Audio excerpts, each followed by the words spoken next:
Kita berdoa. Bapa di surga, berbicaralah kepada kami semua. Pakai firman Tuhan ini untuk menegur kami, menasihati kami, menguatkan kami, meneguhkan iman percaya kami, dan menuntun kami supaya kami terus berjalan di jalan Tuhan yang benar. Dan pakai firman Tuhan ini untuk memberkati kami semua. Di dalam nama Tuhan Yesus yang adalah firman Allah yang hidup, kami berdoa. Amin. Haleluya. Mari buka Alkitab kita dalam kitab Yakobus pasal 5 ayat 1 sampai ayat 6. Di bawah perikop peringatan kepada orang kaya. Demikian firman Tuhan.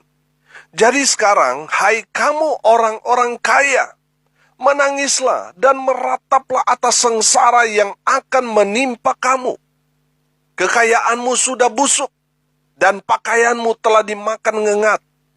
Emas dan perakmu sudah berkarat, dan karatnya akan menjadi kesaksian terhadap kamu, dan akan memakan dagingmu seperti api. Kamu telah mengumpulkan harta pada hari-hari yang sedang berakhir.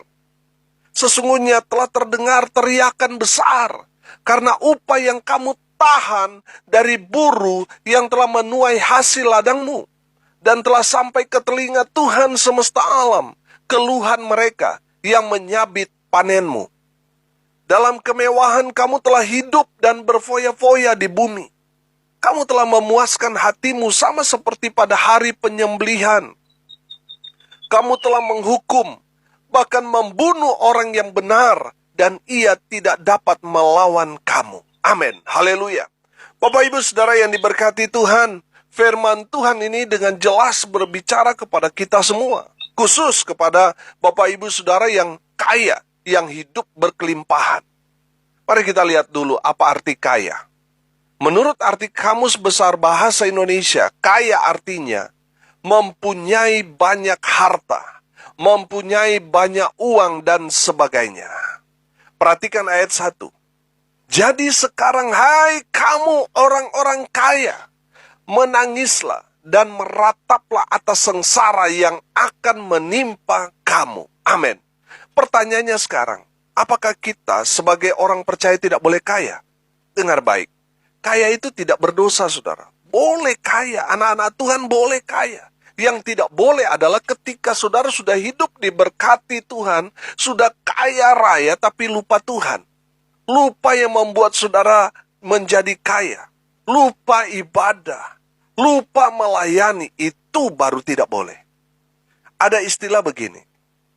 Waktu hidup susah, rajin, tekun cari Tuhan. Tapi setelah diberkati hidup berkelimpahan kaya raya, dia mau jadi Tuhan. Saudara ngerti maksudnya jadi Tuhan dalam tanda kutip di sini? Maunya dilayani. Maunya dipuja-puji orang. Karena sudah punya segalanya, banyak maunya, saudara. Mau jadi Tuhan.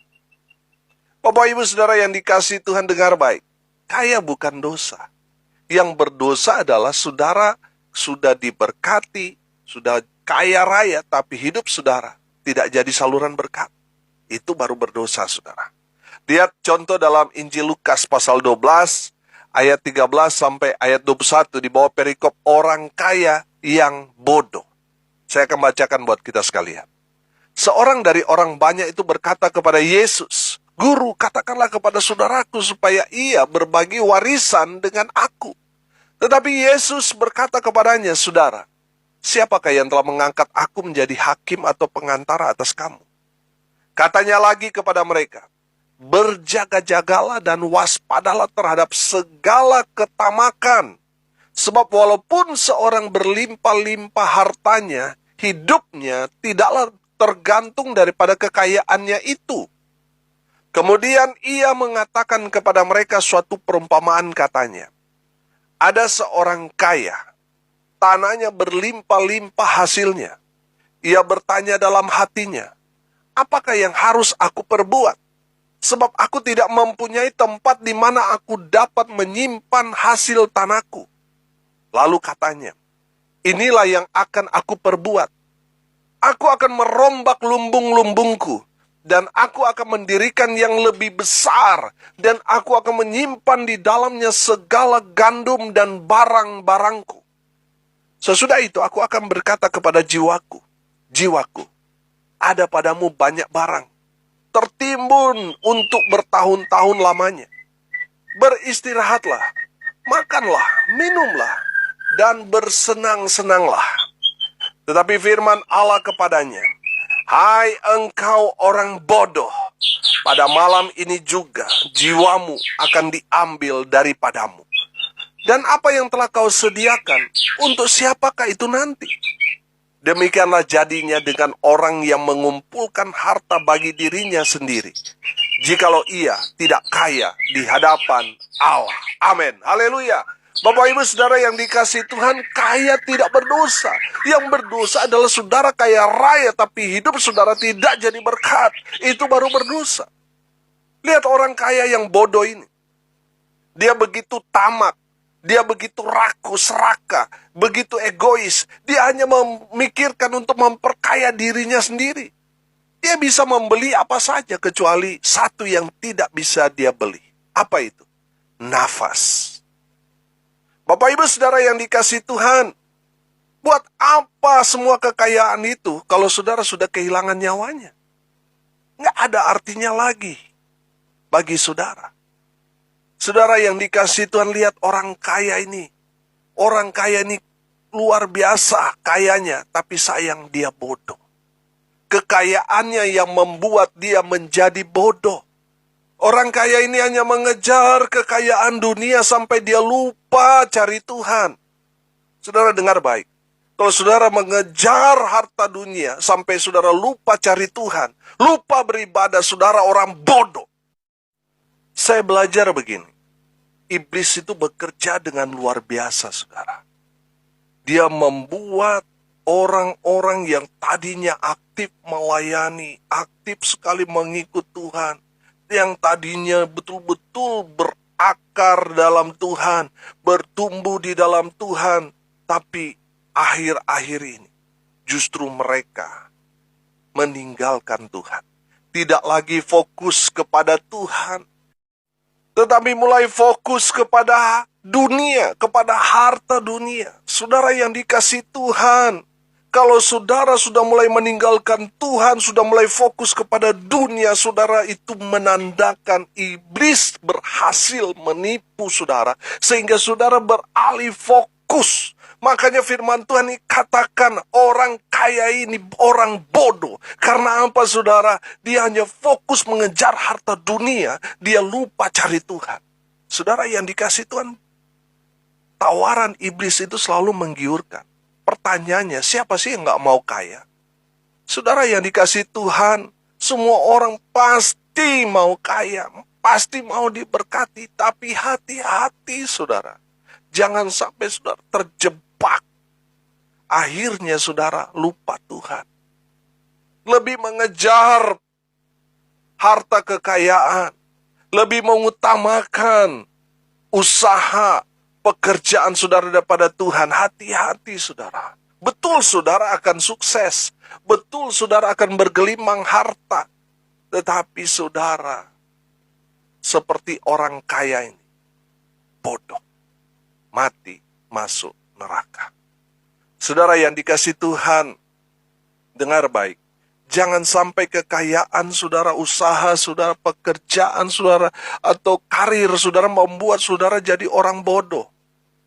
Orang bodoh di sini saya artikan lupa Tuhan, lupa ibadah, lupa melayani, dan seterusnya. Itu orang bodoh. Kalau saudara sampai lupa beribadah, lupa Tuhan, tinggal tunggu waktu. Malaikat maut jemput saudara dan bawa saudara ke neraka. Jangan sampai kekayaan saudara membuat saudara jadi seperti orang bodoh ini. Sibuk mencari uang sampai lupa Tuhan. Hati-hati saudara. Meskipun saudara punya segalanya, harta kekayaan yang segunung sekalipun, itu tidak ada artinya di hadapan Tuhan kalau selama saudara hidup tidak cari Tuhan. Tidak ada artinya kekayaan saudara kalau semasa hidup saudara tidak mencari Tuhan. Saya mau menceritakan satu ilustrasi buat kita sekalian. Satu kali, ada seorang Kristen yang kaya raya luar biasa. Sebelum dia mati, dia minta satu hal kepada Tuhan. Permintaannya begini. Dia minta kalau dia mati nanti, dia minta agar Tuhan mengizinkan dia membawa koper kesayangannya, di mana di dalam koper itu berisi emas batangan. Orang kaya ini berpikir, harta yang dia bawa ini bisa menjadi bekal buat dia nanti di surga. Siapa tahu bisa buka toko di sana. Itu yang ada dalam pikirannya. Dan betul beberapa waktu kemudian dia dipanggil Tuhan. Tuhan mengizinkan orang kaya ini membawa koper di surga. Ketika orang kaya ini berada di surga, dia terkejut, kaget. Orang Manado bilang takompo. Karena sudah 20 tahun di Bali, jadi soalnya ndak kentara kita pakai bahasa Manado, Kang. Takompo, saudara, kaget. Orang kaya ini kaget karena dia melihat di surga jalannya, oh haleluya, emas. Saudara lihat Wahyu 21 ayat 21. Dan ke-12 pintu gerbang itu adalah 12 mutiara. Setiap pintu gerbang terdiri dari satu mutiara. Perhatikan. Dan jalan-jalan kota itu dari emas murni, bagaikan kaca bening. Haleluya. Melihat jalan-jalan di surga itu emas murni, saudara, orang kaya ini menjadi malu sekali. Karena ternyata apa yang dia bawa itu tidak ada artinya sama sekali di surga. Karena malu, orang kaya itu mau membuang kopernya yang berisi emas batangan itu. Ketika orang kaya ini hendak membuang kopernya, tiba-tiba ada malaikat Tuhan menegur orang kaya ini. Jangan buang sampah sembarangan. Bapak Ibu Saudara yang dikasihi Tuhan, dengar baik. Kekayaan saudara di hadapan Tuhan itu tidak ada artinya sama sekali. Lihat ayat 2 dan ayat 3. Kekayaanmu sudah busuk dan pakaianmu telah dimakan ngengat. Emas dan perakmu sudah berkarat, dan karatnya akan menjadi kesaksian terhadap kamu dan akan memakan dagingmu seperti api. Kamu telah mengumpulkan harta pada hari-hari yang sedang berakhir. Amin.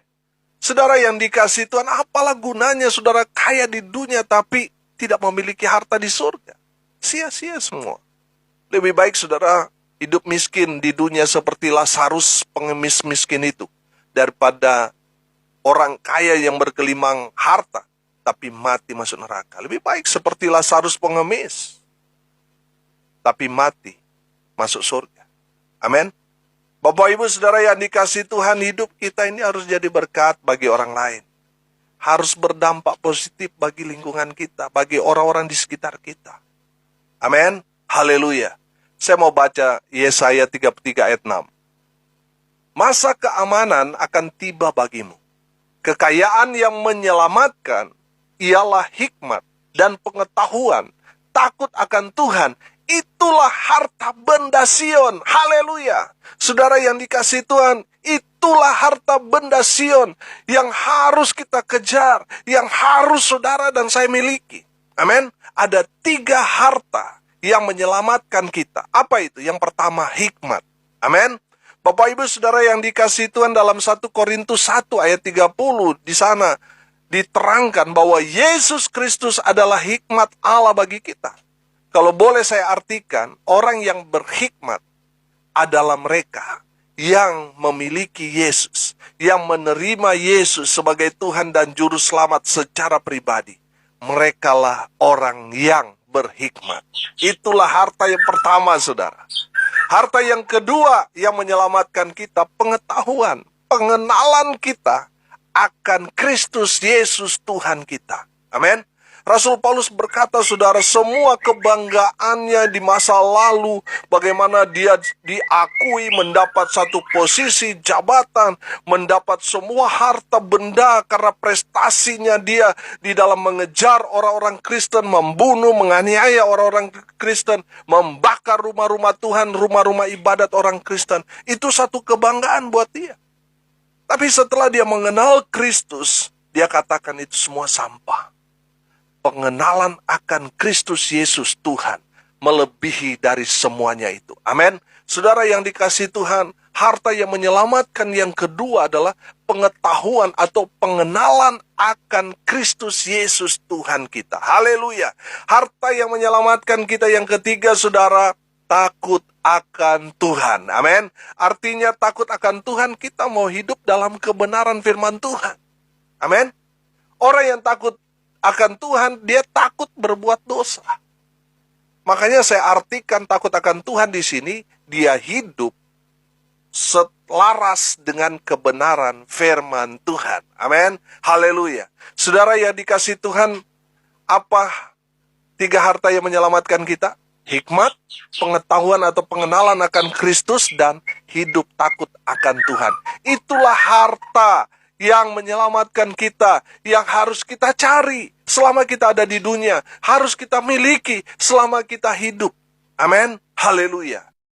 Bapak Ibu Saudara yang dikasihi Tuhan, mungkin saudara hidup sederhana, tapi kalau saudara punya hikmat, pengetahuan, pengenalan akan Kristus Yesus, dan hidup takut akan Tuhan, saudara orang kaya di surga. Kalau saudara punya segalanya, tapi saudara tidak punya Kristus Yesus dalam diri saudara, tidak mengenal Tuhan Yesus, tidak hidup takut akan Tuhan, saudara akan bernasib sama seperti orang kaya yang bodoh tadi. Mati masuk neraka. Bapak Ibu Saudara yang dikasihi Tuhan, ini yang harus kita kejar. Lebih baik kita, saudara yang dikasihi Tuhan, memiliki hikmat, pengenalan akan Kristus Yesus Tuhan, dan hidup takut akan Tuhan selama kita hidup di dunia ini. Dengan hidup seperti itu, kita memiliki harta di surga. Amin. Haleluya. Saudara yang dikasihi Tuhan, saudara yang diberkati Tuhan, saudara yang hidup kaya raya berkelimpahan, saudara harus memiliki hikmat, pengetahuan akan Kristus Yesus Tuhan, dan hidup takut akan Tuhan. Haleluya. Ayat 4. Sesungguhnya telah terdengar teriakan besar karena upah yang kamu tahan dari buruh yang telah menuai hasil ladangmu, dan telah sampai ke telinga Tuhan semesta alam keluhan mereka yang menyabit panenmu. Amin. Kenapa orang kaya ini ditegur Tuhan? Karena orang kaya ini berlaku jahat kepada orang-orang yang bekerja kepada mereka. Orang-orang kaya ini menahan upah kerja dari para pekerja. Mereka menyunat, mengkorupsi, sehingga pekerja-pekerja ini berseru, berdoa kepada Tuhan. Ada orang bijak berkata begini, Tuhan mendengarkan doa-doa orang-orang yang tertindas. Amin. Rupanya itu betul, saudara. Tuhan mendengarkan doa-doa orang-orang yang tertindas, yang dimana upah pekerja mereka ditahan oleh bos mereka, sehingga karyawan-karyawan ini, pekerja-pekerja ini berseru, berdoa, meminta pembelaan daripada Tuhan, dan Tuhan mendengarkan doa-doa mereka. Dengar baik, kalau saat ini saudara mengalami persoalan, pergumulan, penderitaan, penganiayaan, jangan mengeluh. Jangan bersungut-sungut, tapi berserulah. Berdoalah kepada Tuhan, karena Tuhan mendengarkan doa-doa orang yang tertindas. Amin. Haleluya. Saya menangkap pesan ini begini. Terkadang Tuhan izinkan kita mengalami tekanan dalam hidup kita. Supaya apa? Supaya kita berseru, berdoa kepada Tuhan. Haleluya. Bapak Ibu Saudara yang diberkati Tuhan, kalau saudara sebagai atasan, sebagai bos, sebagai pimpinan, sebagai komandan, sedang mempekerjakan orang, jangan pernah menahan hak mereka. Karena itu akan menyulitkan saudara sendiri. Berikan apa yang menjadi hak mereka, maka Tuhan akan memberkati saudara. Amin. Haleluya. Saudara yang dikasihi Tuhan, Tuhan menegur orang-orang kaya. Saudara sebagai pemimpin, sebagai bos, yang menahan hak daripada para pekerja saudara, karyawan saudara. Berikan hak mereka. Ayat 5. Dalam kemewahan, kamu telah hidup dan berfoya-foya di bumi. Kamu telah memuaskan hatimu sama seperti pada hari penyembelihan. Amin. Bapak Ibu Saudara yang diberkati Tuhan, firman Tuhan ini menegur orang-orang yang pamer kemewahan. Saudara lihat belakangan ini, media sosial menyajikan tayangan-tayangan orang-orang yang crazy rich, yang rata-rata usia mereka masih muda. Mereka dengan sombongnya memamerkan kekayaan yang mereka dapatkan dalam waktu yang sangat-sangat singkat. Mereka hidup foya-foya, hidup seperti tidak mengenal Allah. Bapak Ibu Saudara yang dikasihi Tuhan, dengar baik, kalau saat ini saudara memiliki segalanya dan memamerkan kemewahan dan hidup foya-foya, saudara ada dalam masalah besar. Saya teringat dengan Raja Hizkia.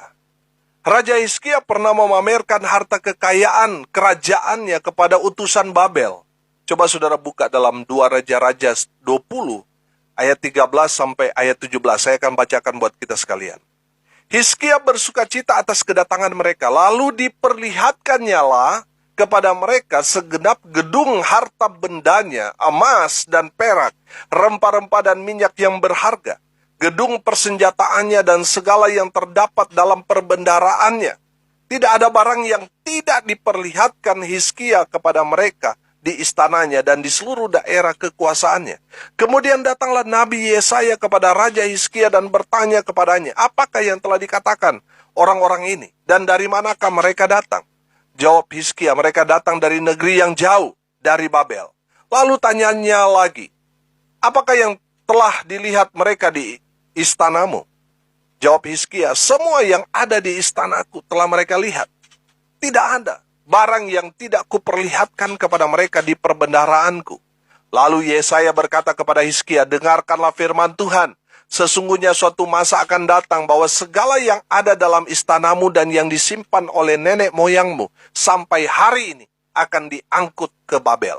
Tidak ada barang yang akan ditinggalkan. Demikianlah firman Tuhan. Amin. Saudara lihat, akibat memamerkan kekayaan, kekuatan kerajaannya kepada musuhnya, apa yang terjadi dengan kerajaan Yehuda? Semua yang Hizkia pamerkan diangkut ke Babel. Bapak Ibu Saudara yang dikasihi Tuhan, kalau saudara mau diberkati Tuhan, jangan sok pamer. Karena apa yang kita pamerkan semuanya akan diangkut. Stop pamer, bertobat. Kenapa tidak boleh pamer, saudara? Karena di saat kita memamerkan harta kekayaan kita, itu sama seperti kita memamerkan kesombongan kita. Wah, ini saya dapat loh, ini karena saya rajin kerja, oh ini karena bisnis saya. Akhirnya saudara, yang menonjol diri kita sendiri. Kesombongan, keangkuhan kita. Itulah sebenarnya yang kita mau pamerkan kepada orang. Bertobat. Amin. Kalau saudara tidak bertobat, saudara akan kehilangan semua apa yang saudara pamerkan. Dengar baik, kalau saudara diberkati Tuhan dengan luar biasa, hiduplah sederhana. Jangan pamer, bertobat. Ayat 6. Kamu telah menghukum bahkan membunuh orang yang benar dan ia tidak dapat melawan kamu. Amin. Bapak Ibu Saudara yang dikasihi Tuhan, banyak orang yang setelah kaya raya, dia bisa membeli hukum sehingga perkara orang benar di persidangan bisa jadi salah. Dan orang yang salah bisa jadi benar. Ini yang masih terjadi saat ini. Di mana hukum bisa dibeli oleh orang kaya.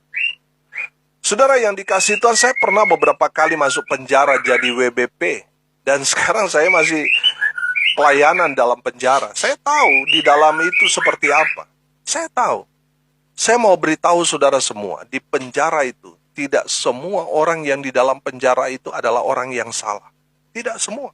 Ada yang dijadikan korban. Dia tidak salah sebenarnya, tapi dia yang dimasukin dalam penjara. Ada, saudara. Saya mau beritahukan saudara, yang karena punya uang memenjarakan orang yang tidak bersalah, saudara akan berhadapan dengan Tuhan. Bertobat dan akui perbuatan saudara. Karena lebih baik saudara menerima hukuman di dunia daripada hukuman nanti. Betul? Firman Tuhan ini menegur saudara yang berkelimpahan harta, yang kaya raya. Menegur saudara yang melakukan perbuatan jahat. Tetapi orang lain yang menanggung akibatnya. Bertobat saudara. Karena saudara akan berhadapan dengan sang hakim di atas segala hakim. Yang menjatuhkan hukuman secara adil. Dia adalah Tuhan.